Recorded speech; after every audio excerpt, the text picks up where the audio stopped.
Actes des Apôtres, chapitre 1.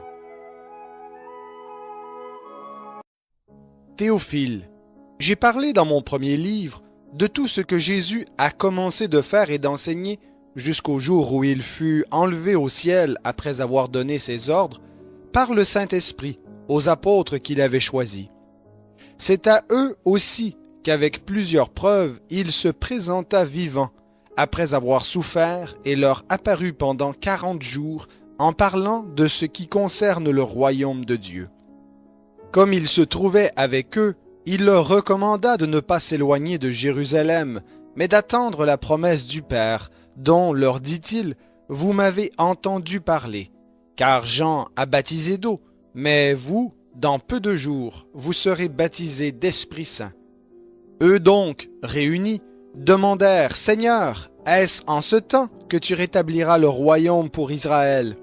Il leur répondit, « Ce n'est pas à vous de connaître les temps ou les moments que le Père a fixés de sa propre autorité.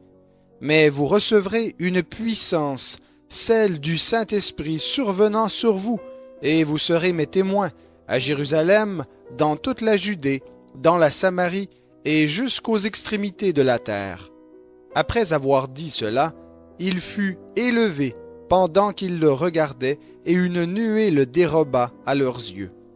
Et comme ils avaient les regards fixés vers le ciel pendant qu'ils s'en allaient, voici que 2 hommes en vêtements blancs se présentèrent à eux et dirent, « Vous, Galiléens, pourquoi vous arrêtez-vous à regarder au ciel?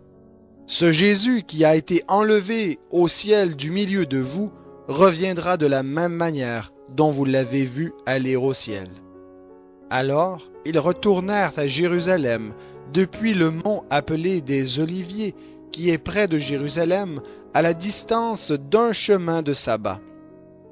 Quand ils furent entrés, ils montèrent dans la chambre haute où ils se tenaient d'ordinaire.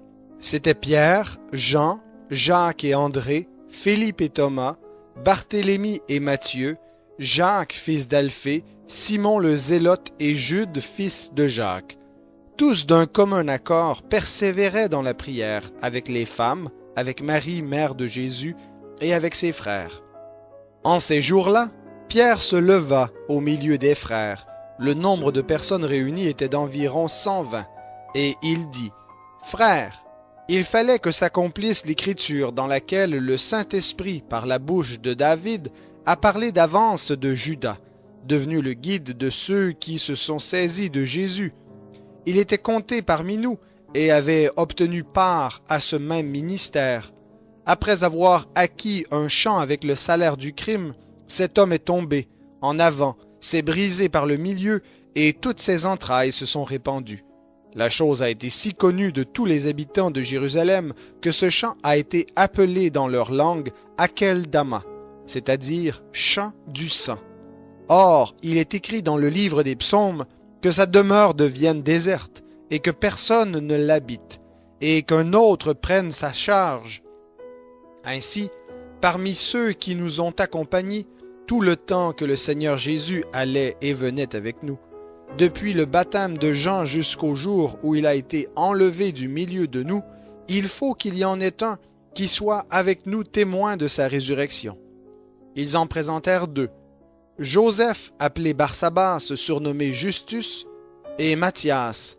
Puis ils prièrent en ces termes, « Seigneur, toi qui connais les cœurs de tous, désigne lequel de ces 2 tu as choisi, afin qu'il prenne sa place dans ce ministère et cet apostolat que Judas a quitté pour aller à la place qui est la sienne. » Ils tirèrent au sort, et le sort tomba sur Matthias, qui fut associé aux 11 apôtres.